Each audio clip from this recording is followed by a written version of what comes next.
The people walking in darkness have seen a great light, and on those living in the land of deep darkness a light has dawned. Every warrior's boot used in battle, and every garment rolled in blood, will be destined for burning, will be fuel for the fire. For to us a child is born, to us a son is given, and the government will be on his shoulders. And he will be called Wonderful Counselor, Mighty God, Everlasting Father, Prince of Peace. Of the greatness of his government and peace there will be no end. Isaiah chapter 9, verses 2 and 5 through 7. One of the first indications of the Christmas season is the appearance of lights.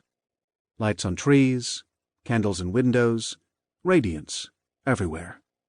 The Christmas lights of New York City delight even blasé residents. Everything seems to be wrapped in millions and millions of stars. This is appropriate because December 25th follows the darkest time of the year in the Mediterranean world in Europe, where Christmas celebrations took shape. But the lights are not just decorative, they are symbolic. The darkness of the world. No matter what you want to do in a room, you have to first turn on the light, or you can't see to do anything else. Christmas contains many spiritual truths, but it will be hard to grasp the others unless we grasp this one first. That is, that the world is a dark place, and we will never find our way or see reality unless Jesus is our light. Matthew, quoting Isaiah chapter 9, verses 1 and 2, tells us, "The people living in darkness have seen a great light. On those living in the land of the shadow of death, a light has dawned." Matthew chapter 4, verse 16. John says about Jesus, "The true light that gives light to everyone was coming into the world. He was in the world, and though the world was made through him, the world did not recognize him." John chapter 1, verses 9 and 10. How is the world dark? In the Bible, the word darkness refers to both evil and ignorance. It means first that the world is filled with evil and untold suffering. Look at what was happening at the time of the birth of Jesus. Violence, injustice, abuse of power, homelessness, refugees fleeing oppression, families ripped apart, and bottomless grief. Sounds exactly like today. The other way our world is in the dark is that no one knows enough to cure the evil and suffering in it.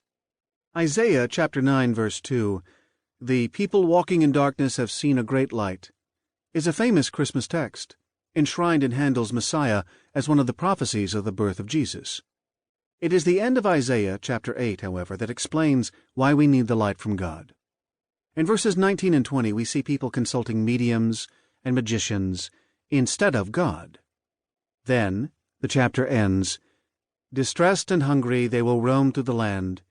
They will look toward the earth and see only distress and darkness and fearful gloom." Verses 21 and 22. What's going on here? They are looking toward the earth and to human resources to fix the world. They are looking to their experts, to the mystics, to the scholars for solutions. Yes, they say, we are in darkness, but we can overcome it ourselves. People make the same claim today. Some look more to the state, some more to the market, and everyone looks to technology. Yet, they share the identical assumption.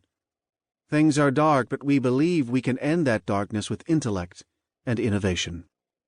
Years ago, I read an ad in the New York Times that said, "The meaning of Christmas is that love will triumph, and that we will be able to pull together a world of unity and peace." In other words, we have the light within us, and so we are the ones who can dispel the darkness of the world. We can overcome poverty, injustice, violence, and evil. If we work together, we can create a world of unity and peace. Can we? One of the most thoughtful world leaders of the late 20th century was Václav Havel, the first president of the Czech Republic. He had a unique vantage point from which to peer deeply into both socialism and capitalism, and he was not optimistic that either would, by itself, solve the greatest human problems. He knew that science, unguided by moral principles, had given us the Holocaust. He concluded that neither technology, nor the state, nor the market alone could save us from nuclear conflict, ethnic violence, or environmental degradation. Pursuit of the good life will not help humanity save itself, nor is democracy alone enough, Havel said. A turning to and seeking of God is needed. The human race constantly forgets, he added, that he is not God.